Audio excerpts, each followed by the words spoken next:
தந்தை, மகன், தூய ஆவியாரின் பெயராலே. நம் ஆண்டவராகிய இயேசு கிறிஸ்துவின் அருளும் கடவுளின் அன்பும் தூய ஆவியாரின் நட்புறவும் உங்கள் அனைவரோடும் என்றும் இருப்பதாக. இயேசு கிறிஸ்துவில் பிரியமான சகோதர சகோதரிகளே, இன்று புனித போனிஃபஸ் என்கிற மறைசாட்சியருடைய விழாவை நாம் கொண்டாடுகிறோம். அவர் இங்கிலீஷ் பெனடிக்டன் மங்க். அவர் ஒரு துறவி, ஆசீர்வாதப்பர் சபையை சார்ந்தவர். இங்கிலாந்திலிருந்து ஜெர்மனிக்கு நற்செய்தி பணிக்காக வந்தவர்.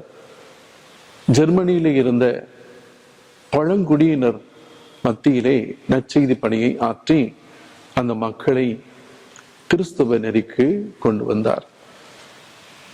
பிராங்கின்சன் கிங்டம், அந்த அரசு, பிராங்கின்சன் அரசு அவருக்கு பல கொடுமைகளை செய்தது, பிரச்சனைகளை கொடுத்தது. ஒரு முறை அந்த பழங்குடி மக்களை எல்லாம் கிறிஸ்துவுக்குள் கொண்டு வர ஞானஸ்நானம் கொடுத்தார். அதன் பிறகு அவர்களுக்கு உறுதி பூசல் கொடுக்க வேண்டும் என்பதற்காக அவர்களை தயார்படுத்திக் கொண்டிருக்கின்றார். அவர் இரண்டு முக்கியமான பணிகளை அவர் செய்தார். ஒன்று, கிறிஸ்துவ பாரம்பரியம், மரபு, ஒழுக்கம், இதிலே மிகவும் உறுதியாக இருந்தார். அவர் பணியாற்றிய இடங்களிலே குருக்கள் ஆயர்களுக்கு பணிந்திருக்க வேண்டும். குருக்கள் ஆயர்கள் அனைவரும் பாப்பரசருக்கு பணிந்திருக்க வேண்டும். இந்த பாரம்பரியம், இந்த ஒழுங்கு, இந்த கீழ்ப்படிதல் திருச்சபையிலே மிக முக்கியமான ஒன்றாக இருக்கிறது என்பதை அதிகமாக வலியுறுத்தினார். அவர் ஒரு முறை அந்த சபையினுடைய தலைவராக தேர்ந்தெடுக்கப்பட்டார். ஆனால் அவர் சொன்னார், நான் இதற்கு தகுதி இல்லை, இதை விட பழங்குடி மக்களை நான் கிறிஸ்துவுக்குள் கொண்டு வர நான் எடுக்கிற முயற்சி மிக முக்கியமான ஒன்று, ஆகவே நான் அதற்கு தான் என் வாழ்வை செலவிடுவேன் என்று சொல்லி ஜெர்மனியிலே பழங்குடி மக்களுக்கு மத்தியிலே அவர் பணியாற்றினார். அவர் ஜெர்மன் அப்போஸ்தலர் என்று சொல்வார்கள், ஜெர்மனுக்கான அப்போஸ்தலர் என்று சொல்லுவார்கள். நான் ஏற்கனவே சொன்னது போல அந்த பழங்குடி மக்களை உறுதி பூசலுக்கு தயார்படுத்திக் கொண்டிருக்கின்றார். அந்த சமயத்திலே அந்த பிராங்கின்ஸ் அரசனுடைய அரசன் அவரோடு 33 பேரை அநியாயமாக வெட்டி கொன்று போட்டார்கள். அவருக்கு நாம் நன்றி கடன் பட்டிருக்கிறோம். அவர்களைப் போல மறை சாட்சியருடைய இரத்தத்தை சிந்தியவர்கள் வழியாகத்தான் திருச்சபை வளர்ந்திருக்கிறது. இனி ஜெர்மனியிலே இன்று கிறிஸ்துவம் தழைத்து வளர்ந்திருக்கிறது என்றால் அவர்கள், ஜெர்மனிய மக்கள் எல்லா திருச்சபைகளுக்கும், முக்கியமாக கத்தோலிக்க திருச்சபைக்கு நிறைய வாரி வாரி வழங்குகிறார்கள். அதான் சொல்லுவாங்க, காஸ்பல் ஆஃப் மார்க் அப்படின்பாங்க. ஜெர்மன் படத்தினுடைய பெயர் மார்க், காஸ்பல் ஆஃப் மார்க். அவர்கள் எல்லாருக்கும் வாரி வாரி வழங்கி கொண்டிருக்கிறார்கள். German money is valuable. இன்று யூரோப்பியன் கண்ட்ரியில ஒன்றாக இருக்கிறது. அப்பொழுது அந்த பணம் வேல்யூபிளா இருந்தது. அது எல்லா ஏழை திருச்சபைகளுக்கு, மற்ற மறை மாவட்டங்களுக்கும், உலகத்தில் இருக்கிற அத்தனை கிறிஸ்தவர்களுக்கு உதவியாக அந்த மக்கள் தங்களுடைய கிறிஸ்தவத்தின் அடிப்படையிலே நம்முடைய திருச்சபை தாங்க வேண்டும் என்பதற்காக வாரி வாரி வழங்கினார்கள். அன்பிற்கினவர்களே, இப்பொழுது நாம் செய்கிற இந்த நற்செய்தி பணியின் வழியாக நீ வருங்காலத்திலே ஏராளமான கிறிஸ்தவர்கள் இந்த நற்செய்தி ஏற்றுக்கொண்டு நாம் செய்கிற நம்முடைய நற்செய்தி பணிக்காக வழியாக கிறிஸ்துவை ஏற்றுக்கொள்கிற பிள்ளைகள் அத்தனை பெரும் நாளை திருச்சபையின் தூண்களாக இருப்பார்கள். ஆக இந்த மறைசாட்சியர்களைப் போல நாமும் அந்த திருச்சபையின் வளர்ச்சிக்காக தாகத்தோடு இருக்க வேண்டும், நற்செய்தி பணியின் தாகத்தோடு இருக்க வேண்டும். அதுதான் நம்ம வாழ்வை மேன்மைப்படுத்தும். அதுதான் நம்முடைய கிறிஸ்தவ வாழ்வின் உந்து சக்தி என்பதை உணர்ந்து திருப்பலியில் கலந்து கொள்வோம். திருப்பலி தகுந்த முறையில் ஒப்புக் கொடுக்க நம் பாவங்களை ஏற்று மன்னிப்பு கேட்போம். எல்லாமல்ல இறைவனிடமும் சகோதர சகோதரிகளை உங்களிடமும் நான் பாவி என்று ஏற்றுக்கொள்கிறேன். ஏனெனில் என் சிந்தனையாலும் சொல்லாலும் செயலாலும் கடமையில் தவறியதாலும் பாவங்கள் பல செய்தேன். என் பாவமே என் பாவமே என் பெரும் பாவமே. ஆகையால் எப்பொழுதும் கன்னியான புனித மரியாளையும் வானதூதர் புனிதர் அனைவரையும் சகோதர சகோதரிகளையும் உங்களையும் நாம் இறைவனாக ஆண்டவரிடம் எனக்காக வேண்டிக் கொள்ள மன்றாடுகிறேன். எல்லாமல்ல இறைவன் நம்மீது இரக்கமை தன பாவங்கள் அனைத்து மன்னித்து நம்மை நிலை வாழ்வுக்கு அழைத்து செல்வாராக. ஆமென். ஆண்டவரே இரக்கமாயிரும். கிறிஸ்துவே இரக்கமாயிரும். ஆண்டவரே இரக்கமாயிரும். மன்றாடுவோமாக. ஆண்டவரை மறைசாட்சியான புனித போனிஃபஸ் தாம் நாவினால் போதித்ததை இரத்தம் சிந்தி உண்மை என எண்பித்தார். அவர் எங்களுக்காக பரிந்து பேசுவதால் நாங்கள் அதே நம்பிக்கையில் உறுதியாய் நின்று அதை செயலில் வெளிப்படுத்துவோமாக. உம்மோடு தூயாவியாரி ஒன்றிப்பில் இறைவனாய் என்றென்று வாழ்ந்து ஆற்றல் செய்கின்ற எங்கள் ஆண்டவரும் திருமகனுமாய் இயேசு கிறிஸ்து வழியாக பார்த்து மன்றாடுகின்றோம். ஆமென். முதல் வாசகம். திருத்துதர் பவுல் தீமோத்தேயுவுக்கு எழுதிய 2ஆம் திருமுகத்திலிருந்து வாசகம். 3ஆம் அதிகாரம் 10 முதல் 17 முடிய உள்ள இறைவசனங்கள். அன்புக்குரியவரே, என் போதனை, நடத்தை, நோக்கம், நம்பிக்கை, பொறுமை, அன்பு, மன உறுதி ஆகியவற்றை பின்பற்றி வந்திருக்கிறாய். அந்தியோக்கியாவிலும் இக்கோனியாவிலும் லிஸ்திராவிலும் எனக்கு நேரிட்ட இன்னல்களும் துன்பங்களும் உனக்கு தெரியும். இத்தகைய இன்னல்களை பொறுத்து கொண்டேன். இவை அனைத்திலிருந்தும் ஆண்டவர் என்னை விடுவித்தார். கிறிஸ்து இயேசுவிடம் இணைந்து இறைப்பற்றுடன் வாழ விரும்புவோர் அனைவரும் இன்னலுறுவர். ஆனால் தீயோர்களும் எத்தர்களும் மேலும் மேலும் கேடுருவார்கள். ஏமாற்றும் இவர்கள் ஏமாந்து போவார்கள். நீ கற்று உறுதியாய் அறிந்தவற்றில் நிலைத்து நில். யாரிடம் கற்றாய் என்பது உனக்கு தெரியுமே. நீ குழந்தை பருவம் முதல் திருமறை நூலை கற்று அறிந்திருக்கிறாய். அது இயேசு கிறிஸ்துவின் மீது உள்ள நம்பிக்கையால் உன்னை மீட்புக்கு வழி நடத்தும் ஞானத்தை அளிக்க வல்லது. மறைநூல் அனைத்தும் கடவுளின் தூண்டுதல் பெற்றுள்ளது. அது கற்பிப்பதற்கும் கண்டிப்பதற்கும் சீராக்குவதற்கும் நேர்மையாக வாழ பயிற்றுவிப்பதற்கும் பயனுள்ளது. இவ்வாறு கடவுளின் மனிதர் தேர்ச்சி பெற்று நற்செயல் அனைத்தையும் செய்ய தகுதி பெறுகிறார். இது ஆண்டவர் வழங்கும் அருள்வாக்கு. பதிலுரை பாடல். நீங்கள் சொல்ல வேண்டிய பதில் நான் சொல்ல சொல்ல திரும்பி சொல்லுங்கள். உம் திருச்சட்டத்தை விரும்புவோருக்கு நல்வாழ்வு உண்டு. மறுபடியும் கூறுகிறேன். உம் திருச்சட்டத்தை விரும்புவோருக்கு நல்வாழ்வு உண்டு. என்னை கொடுமைப்படுத்துவோரும் பகைப்போரும் பலர். ஆனால் உம் ஒழுங்குமுறைகளை விட்டு நான் தவறுவதில்லை. உம்மையே உமது வார்த்தையின் உட்பொருள். நீதியான உம் நெறிமுறைகள் எல்லாம் என்றும் நிலைத்துள்ளன. பல்லவி. உம் திருச்சட்டத்தை விரும்புவோருக்கு நல்வாழ்வு உண்டு. தலைவர்கள் என்னை காரணமின்றி கொடுமைப்படுத்துகின்றனர். ஆனால் உம் வாக்கை முன்னிட்டு என் உள்ளம் நடுங்குகின்றது. உமது திருச்சட்டத்தை விரும்புவோருக்கு மிகுதியான நல்வாழ்வு உண்டு. அவர்களை நிலைகுலை செய்வது எதுவும் இல்லை. பல்லவி. உம் திருச்சட்டத்தை விரும்புவோருக்கு நல்வாழ்வு உண்டு. ஆண்டவரே, நீர் அளிக்கும் மீட்புக்காக நான் காத்திருக்கின்றேன். உம் கட்டளைகளை செயல்படுத்துகின்றேன். உம் நியமங்களையும் ஒழுங்குமுறைகளையும் நான் கடைபிடிக்கின்றேன். ஏனெனில் என் வழிகள் எல்லாம் உமக்கு தெரிந்தவை. பல்லவி. உம் திருச்சட்டத்தை விரும்புவோருக்கு நல்வாழ்வு உண்டு.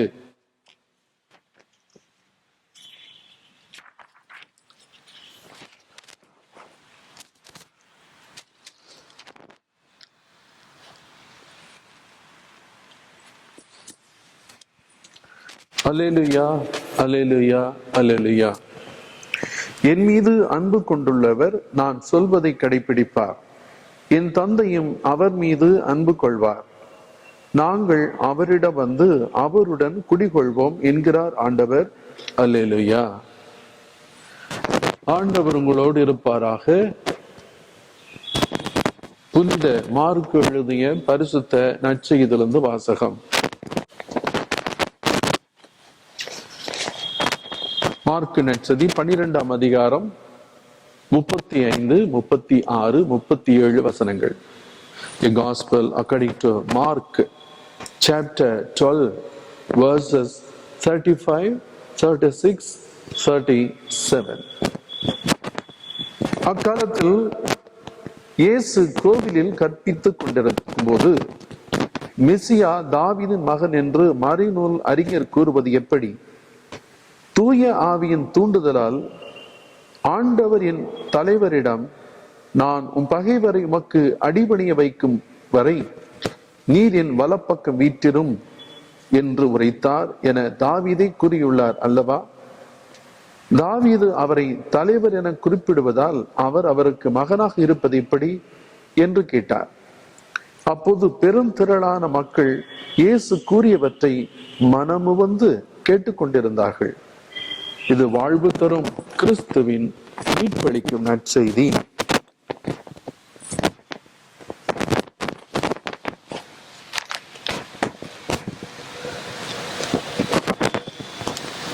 இயேசு கிறிஸ்துவின் பிரியமான சகோதர சகோதரிகளே, நாம் எப்பொழுதுமே மனமுவந்து ஒரு விஷயத்தை கேட்கிற பொழுதுதான் அதில் இருக்கிற அந்த சொல்லப்படுகிற விஷயத்திலே உண்மை நமக்கு தெரியும். மனமுவந்து என்றால் நம்முடைய விருப்பு வெறுப்பும் இல்லாது ஒரு ஓப்பன் மைண்ட், திறந்த மனதோடு எதையும் ஏற்றுக்கொள்ளுகிற மனப்பக்குவத்தோடு கற்றுக்கொள்ளுக, புதியதை பார்க்க வேண்டும் என்கிற, தெரிந்து கொள்ள வேண்டுகிற ஆர்வத்தோடு கேட்டால்தான் எதுவும் புரியும். அதைத்தான் மனமுவந்து கேட்பது என்ற அர்த்தம். இங்கே இயேசு மறைநூல் அறிஞர்கள் மெசியா தாவீதின் மகன் என்று சொல்லுகிறார்கள். அவங்க அப்படித்தான் சொல்லிட்டு இருக்கிறாங்க. தாவீதின் மகன், மெசியா தாவீதனுடைய மகன் தான். தாவீது இறந்து போயிட்டார். அவருக்கு எப்படி மகனா பிறப்பார்? ஒன்று பேரனத்தான் பிறகு, கொள்ளு பேரனா எள்ளு பேரனத்தான் பிறகு. ஆனா மறைநூல் அறிஞர்கள் மெசியா ஒரு தாவீதின் மகன் என்று சொல்லுகிறார். ஆனால் இயேசு சொல்லுகிறார், அது எப்படி தாவீதின் மகனாக முடியும்? அங்கு தாவீது என்ன சொல்லுகிறார்? ஆண்டவர் என் தலைவரிடம், நான் உன் பகைவரை உமக்கு அடிபணிய வைக்கும் வரை நீர் என் வலப்பக்கம் வீற்றிடும் என்று அவர் சொல்லுகிறார். தாவீது கூறியிருக்கிறார் இப்படி. தாவீது அவரை தலைவர் என குறிப்பிடுவதால் அவர் அவருக்கு மகனாக இருப்பது எப்படி என்று கேட்கிறார். ஒரு சிக்கலான கேள்வி, ஒரு ஆழமான, ஒரு பாரம்பரியமான விஷயங்கள். இங்கே மறைநூலாரிகள் தப்பா புரிஞ்சிருக்கிறாங்க. ஏற்கனவே சொன்னார் இயேசு, நீங்கள் உங்களுக்கு மறைநூலும் தெரியவில்லை, கடவுள் வல்லமையும் தெரியவில்லை, ஆகவே நீங்கள் தவறான கருத்துக்கள் கொண்டிருக்கிறீர்கள் என்று இயேசு சொல்லுகிறதை பார்க்கிறோம். அதைத்தான் இங்கு மறைநூலாரிகள் எல்லா அவர்கள் செய்து வைத்திருக்க தவறான திட்டங்கள், தவறான ஒழுங்குமுறைகள், இது எல்லாம் கேள்வி கேட்கிறார். அது தப்புன்னு சொல்றாரு. அவர்கள் கொண்டிருக்கிற தவறான கருத்துக்கள் எல்லாம் தப்பு என்று சொல்லுகிறார். அதை தெளிவாக்குகிறார். மறைநூல் அறிஞர்கள் மெசியாவை தாவீதின் மகன் என்று சொல்லுகிறார். ஆனா தாவீது என்ன சொல்லுகிறார்? என் தலைவர் ஆண்டவரிடம் சொல்லுகிறார். மெசியாவை இவர் தலைவர் என்று சொல்லுகிறார் என்றால் அவர் எப்படி மகனாக இருப்பார்? நல்லா புரிஞ்சுக்கணும் அப்படிங்கிறாரு. அங்க நிறைய பேரு அப்போது பெரும் திரளான மக்கள் இயேசு கூறியவற்றை மனமுவந்து கேட்டுக்கொண்டிருந்தார்கள். மனமுவந்து நீ சொல்ற சரிதானே, கரெக்ட் தானே என்று அவர்கள் இயேசுவை சொல்லுகிறதை ஏற்றுக்கொள்கிறார்கள். மனமுவந்து ஏற்றுக்கொள்கிறார்கள். அப்பதான் வளர முடியும், அப்பதான் தெரிஞ்சுக்க முடியும். இன்று மறைசாட்சி பாருங்க, போனிபாஸ் எல்லாம் அவர் பெரிய சபை தலைவரை தேர்ந்தெடுக்கிறாங்க. ஐயோ நான் வரலப்பா, நான் ஜெர்மனிக்கு போறேன், காடுகளுக்கு போய் அந்த பழங்குடி மக்கள் மத்தியில, ஜெர்மனிய பழங்குடி மக்கள் மத்தியில நான் நற்செய்தி பண்ணி சொல்லணும்னு சொல்லிட்டு அங்க போற. கொசுக்கடியில காய்ச்சல், அந்த எல்லோ ஃபீவர் இதெல்லாம் வச்சுட்டு அவ்வளவு கஷ்டப்பட்டு அவங்களை காப்பாத்தி நற்செய்தி பண்ணி ஆற்றுகிறார், ஞான ஸ்நானம் கொடுக்கிறார். அவங்க ஏத்துக்கிறாங்க, முதல்ல ஏத்துக்க மாட்டாங்க, கஷ்டப்பட்டு அவங்களுக்கு இயேசுவை பற்றி அறிவிக்கிறார். உறுதி பூசல் கொடுக்க அவர்கள் நினைச்சுட்டு இருக்க பொழுது அவரையும் 53 பேர் நிக்க வச்சு எரிச்சிடுறாங்க, கொண்டு போடுறாங்க, பரிசாட்சி கொண்டு போடுறாங்க. இன்னைக்கு முதல் வாசகத்துல தீமோத்தேயுக்கு சொல்லுகிறார்,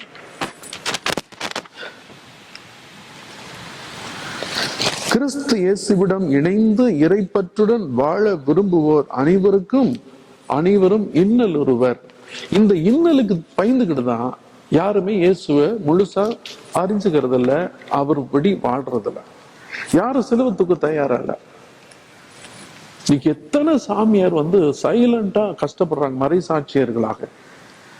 இன்னைக்கு எத்தனை ஆயர்கள், எத்தனை குருக்கள், துறவரத்தார், ஃபாதர்ஸ், சிஸ்டர்ஸ் அவ்வளவு கஷ்டப்பட்டுக்கிட்டு இருக்கிறாங்க. அவங்களாம் உடனே வெட்டி கொண்டு போட்டாங்க. ஆனா இன்று நம்முடைய குருக்கள், ஆயர்கள் எல்லாத்தையும் பாருங்க, சைலண்ட் கில்லர், கொஞ்சம் கொஞ்சமா கொள்ளுவாங்க. வேதனை கொடுத்துக்கிட்டே இருப்பான். Silent killing. எத்தனை பங்குல சாமியாரை கொடுமைப்படுத்துறாங்க. அதுவும் சொந்த ஊருக்கு, அங்க கிராமத்துக்கு அப்படி எல்லாம் போயிட்டோம்னா அந்த ஊர் மக்கள் அவங்கதான் மொத்தமா இருப்பாங்க. அங்க ஒரு சாமியார் போயிட்டாருன்னா அவங்க வச்சாதான் சட்டம். எல்லாம் ஒண்ணு சேர்ந்துப்பாங்க. எல்லாரும் ஒண்ணு சேர்ந்து நம்ம அன்பு செய்வாங்க. அதுல கொஞ்சம் பேர் சைலண்டா நம்ம டார்ச்சர் பண்ணிக்கிட்டே இருப்பாங்க. அவங்களுக்கு பிடிக்கலன்னா அவ்வளவு டார்ச்சர் பண்ணுவாங்க. இன்னைக்கு எல்லாருடைய மத்தியிலும் கூட அந்தந்த குழுவிலேயே அவ்வளவு டார்ச்சர் இருக்குது. மறை சாட்சியாக, உயிரோடு மறை சாட்சியாக கடவுளுக்காக இன்னல் உறுகின்றார்கள். இங்கதான் சொல்லுகிறார், கிறிஸ்து இயேசுவிடம் இணைந்து இறைப்பற்றுடன் வாழ விரும்புவோர் அனைவரும் இன்னல் உறுவர். ஏனென்றால் அவர் இன்னலுற்றிருக்கிறார். அந்தியோக்கியாவிலும் இக்கோனியாவிலும் லிஸ்திராவிலும் எனக்கு நேரிட்ட இன்னல்களும் துன்பங்களும் உனக்கு தெரியும். தீமோத்தேயுக்கு சொல்றாரு, இத்தகைய இன்னல்களை பொறுத்து கொண்டேன். இவை அனைத்திலிருந்தும் ஆண்டவர் என்னை விடுவித்தார் என்கிறார். அன்புக்கினியவர்களே, இவ்வளவு கஷ்டப்படணுமா? நல்லவர்கள் எப்பவுமே கஷ்டப்படுவாங்க. நல்ல காரியங்களை செய்கிறவங்க அத்தனை பேரும் கஷ்டப்படுவாங்க. நல்லதை எடுத்து சொல்றவங்க அத்தனை பேரும் கஷ்டப்படுவாங்க. ஏன்னா சாத்தான் எப்பவுமே நல்லதை எதிர்த்துக்கிட்டா இருப்பான். சாத்தானுடைய கைக்கூலிகள் அத்தனை பேரும் நல்லவர்களை, நல்லதை எதிர்த்து கொண்டே இருப்பார்கள். இது நல்லா புரிஞ்சுக்கணும். எப்பொழுதுமே கடவுளுடைய பிள்ளைகளுக்கு கெடுமதிக்காரர்கள் எப்பொழுதுமே நமக்கு எதிராக இருந்துகிட்டே இருப்பாங்க. ஏசு அதான் அன்னைக்கே சொன்னார், பச்சை மரத்துக்கு இப்படி செய்யறாங்கன்னா பட்டை மரத்துக்கு என்ன செய்வார்களோ என்று. அவங்க பாருங்க, இங்கே நற்செய்தி சொல்லுகிறார்கள், அவர்கள் தீயோர்களும் எத்தர்களும் மேலும் மேலும் கேடுருவார்கள். அவன் சொல்லுகிறாரு பவுல், அவங்க மேலும் மேலும் கெட்டு போயிட்டே இருப்பாங்க. ஒரு பழம் கெட்டு போச்சுன்னு வச்சுங்களேன், அது முழுசா கெட்டு அழுகி போய் கிடக்கும். அது மாதிரி கெட்ட மனித உள்ளவங்க, தீயவர்கள், எத்தர்கள் பாத்தீங்கன்னா ஒளிஞ்சிட்டு நமக்கு எதிராக பண்றாங்க. எத்தன், துரோகி, நம்பிக்கை துரோகி, அவங்க பாருங்க, எத்தர்கள், தீயோர்கள், தீமையின் வடிவமாக இருக்கிறவர்கள், எத்தர்கள் மறைஞ்சு நின்று நமக்கு பிரச்சனை கொடுக்குறாங்க பாருங்க. அவங்க கடைசியில இன்னல் ஒருவர் மேலும் மேலும் கேடுருவார்கள்.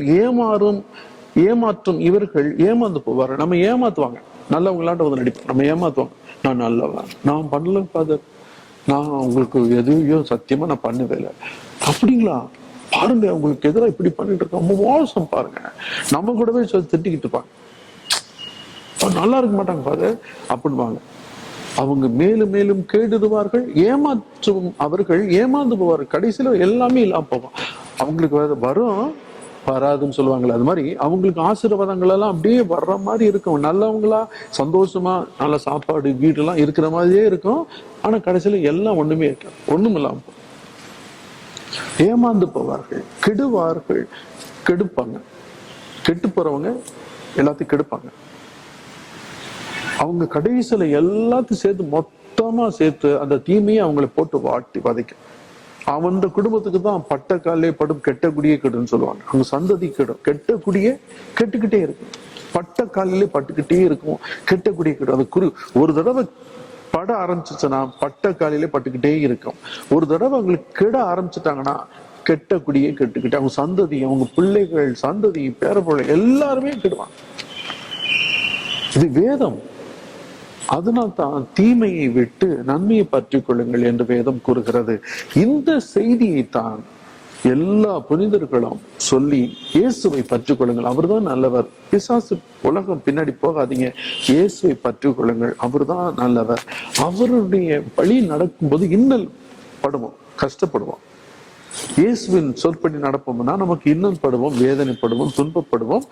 ஆனால் நாம நல்லா இருப்போம். எவ்வளவு நாள் தான் பொறுத்து இருக்கிறது என்று நாம் மனம் தளர்ந்து போகாதீங்க.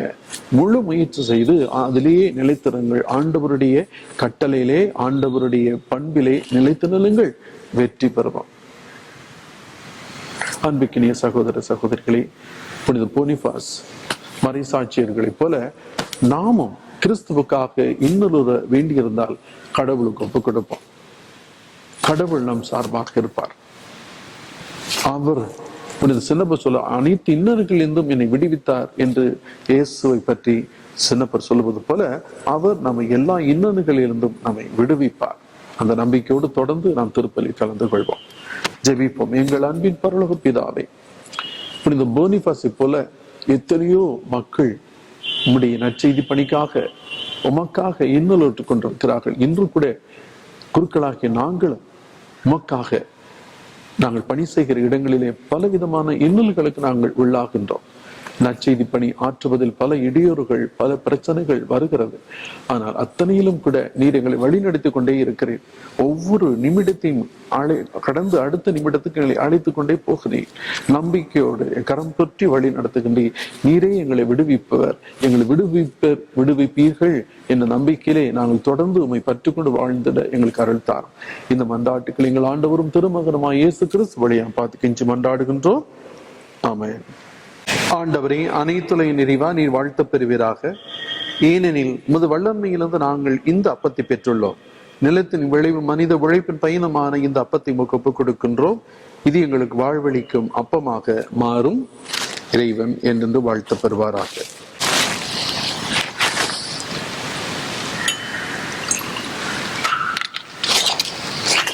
கிறிஸ்து நமது மனித இயல்பை பங்கு கொள்ள திருவுளமானார். இத்தண்ணீர் ரசம் இவற்றை மறைபொருள் வழியாக நாம் அவருடைய இறையியல்பில் பங்கு பெறுவோமாக. ஆண்டவரை, அனைத்துலை நிறைவா நீர் வாழ்த்து பெறுவீராக. ஏனெனில் முதல் வல்லன்மையிலிருந்து நாங்கள் இந்த ரசத்தை பெற்றுள்ளோம். திராட்சை செடியும் மனித உழைப்பும் பயணமான இந்த ரசத்தை ஒப்புக் கொடுக்கிறோம். இது எங்களுக்கு வாழ்வளிக்கும் பானமாக மாறும். இறைவன் என்றென்று வாழ்த்து பெறுவாராக. ஆண்டவரை, தாழ்மையான மனம் நொறுங்கி உள்ளமும் கொண்ட எங்களை ஏற்றலும். ஆண்டவரை இறைவா, நாங்கள் இன்று திருமணம் ஒப்புக் கொடுக்கும் இப்பலி உமக்கு உகந்தது ஆவதாக. ஆண்டவரை, எனது குற்றம் நீங்க கழுவீர்களும் என் பாவத்திலிருந்து என்னை தூய்மையாக்கும்.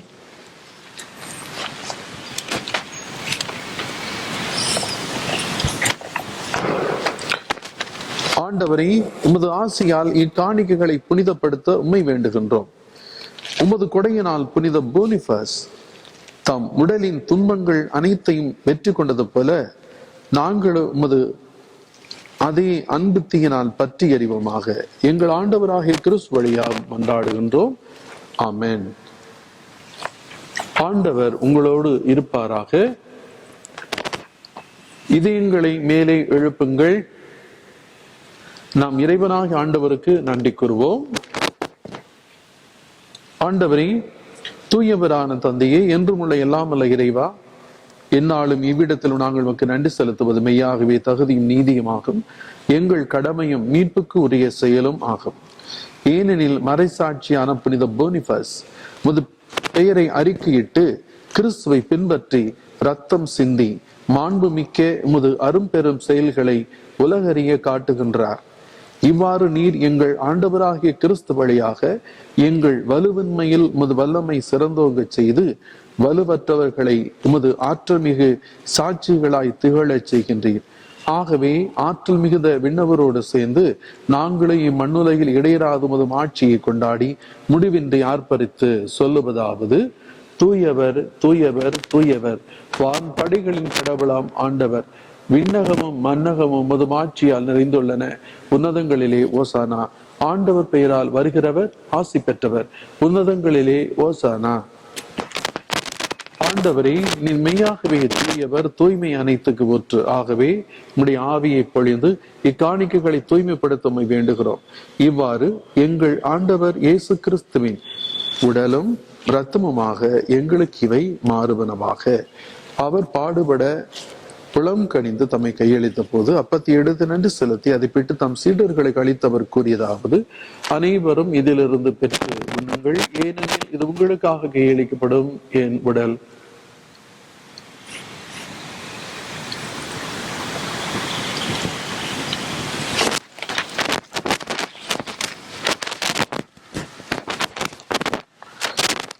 அவனமை இரவு விருந்தை அருந்திவின் கிண்ணத்தையும் எடுத்து மீண்டும் நன்றி கூறி தம் சீடர்களுக்கு அளித்தவர் கூறியதாவது, அனைவரும் இதிலிருந்து பெற்று பருகுங்கள், ஏனெனில் இது புதிய நிலையான உடன்படிக்கைக்கு உரிய என் ரத்தத்தின் கிண்ணம்.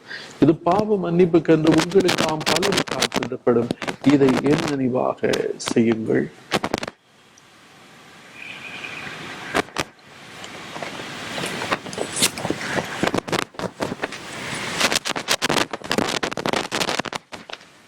இது நம்பிக்கையின் மறைப்பொருள். ஆண்டவரே, நீர் வருமளவும் முது இறப்பினை அறிக்கையிடுகின்றோம், முது உயிர்ப்பினையும் எடுத்துரைக்கின்றோம். ஆகவே ஆண்டவரே, நாங்கள் கிறிஸ்துவின் இறப்பினை உயிர்ப்பினை நினைவு கூர்ந்து வாழ்வு தரும் அப்பத்தை மீப்பளிக்கும் கிண்ணத்தையும் ஒப்புக் கொடுக்கின்றோம். உம் திருமணம் என்று உமக்கு ஊழியம் புரிய தகுந்தவர்களை நாங்கள் ஏற்றுக்கொண்டீர். எனவே உமக்கு நன்றி செலுத்துகிறோம். மேலும் கிறிஸ்துவின் உடலிலும் இரத்தத்திலும் பங்கு கொள்ளும் எங்களை தூய ஆவியார் ஒன்று சேர்க்க வேண்டும் என தாழ்மையுடன் மன்றாடுகிறோம். ஆண்டவரே, உலகெங்கு பரவி இருக்கும் திரு அவையை நினைவு கூர்ந்தருளும். எங்கள் திருத்தந்தை பிரான்சிஸ், எங்கள் ஆயர் தாமஸ் அக்வைனாஸ், இப்படி மறைமாவட்ட ஆயர்களை நினைத்து மன்றாடுங்கள். எல்லா திரு நிலையினதாகிய அனைவருடன் திரு அவை அன்பில் நிறைவேற செய்திருளும். தந்தையை நீடு உலகிலும் அழைத்து கொண்ட மரிய சிங்கராயர், அருளாயி என்னும் அடியார்களை நினைவு கொண்டிருளும். உன் திருமகனோடு அவரது இறப்பில் இணைக்கப்பட்டிருந்த இவர்கள் உயிர்ப்பிலும் அவரை போல இருக்க செய்திருளும். மேலும் உயிர் தெழும் எதிர்நோக்குடன் துயில் கொள்ளும் எங்கள் சகோதர நினைவு கொண்டிருளும். கண்கிடும் மொழி இறந்த அனைவருக்காக ஜெயிப்போம். முக்கியமாக மறை சாட்சியாக மறிக்கின்ற நற்செய்தியாளர்களுக்காகவும், யாரும் நினையாத ஆன்மாக்கள், உத்திரிக்கிற நிலை ஆன்மாக்களுக்காக மன்றாடுவோம்.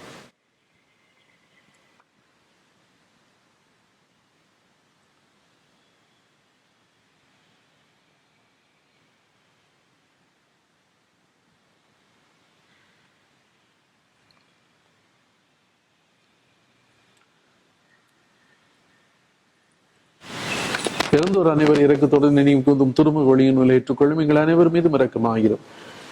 கடவுளின் கன்னித்தாயான புனித மரியாள், அவருடைய கணவரான புனித யோசேப்பு, புனித திருத்துதர்கள், இவ்வுலையில முக்குந்தவராயிருந்தோர், இன்று நாங்கள் விழா கொண்டாடும் புனித போனிபஸ் மற்றும் எங்கள் பாதுகாவலே புனித சலைத்து மதம் மற்றும் புனிதர் அனைவரிடமும் நாங்கள் நிலை வாழ் பங்குகளும் தகுதி பெற்று உம் திருமண இயேசு கிறிஸ்து வழியாக இப்பொழுது வரமருளமை மன்றாடுகின்றோம்.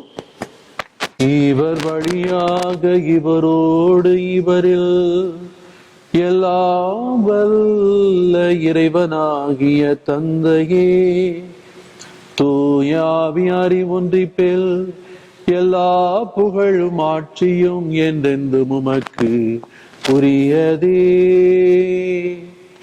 ஆமென், ஆமென்,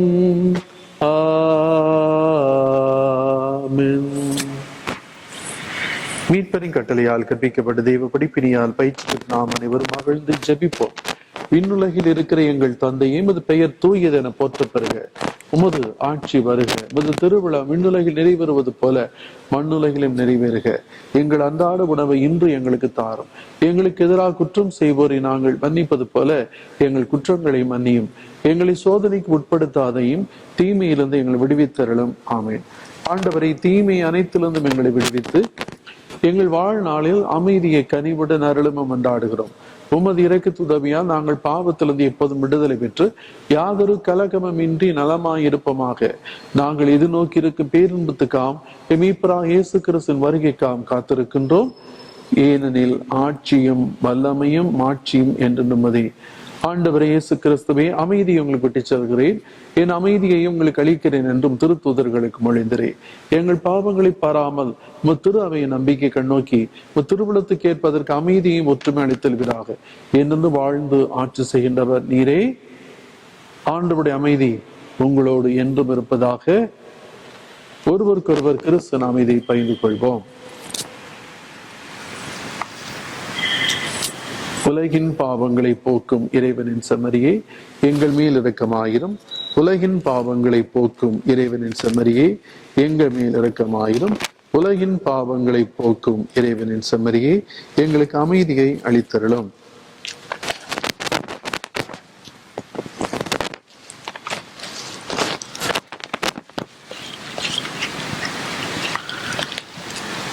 இதோ இறைவனின் செம்மறிது உலகின் பாவங்கள் அனைத்தையும் போக்குனவர். இச்செம்மறியின் விருந்திற்கு அழைக்க பெற்று நாம் அனைவரும் பெயர் பெற்றோர். ஆண்டவரே, தேவரின் என் இல்லத்தை எழுந்தருளி வர நான் தகுதியற்றவன். ஆனால் ஒரு வார்த்தை மட்டும் சொல்லிடலாம், எனது ஆன்மா நலமடையும்.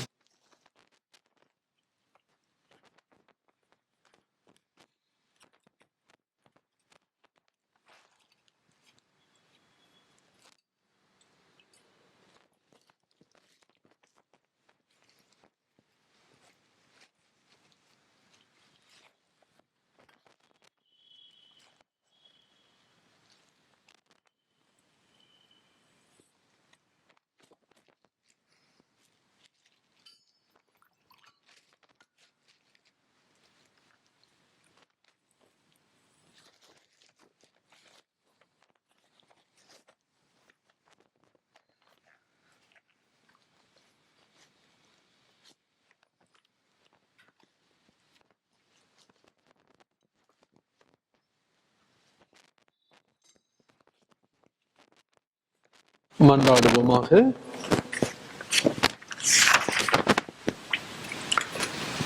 ஆண்டவரே, நாங்கள் உட்கொண்ட இத்திருவுணவு எங்களை காத்திருளுமாறுமை வேண்டுகின்றோம்.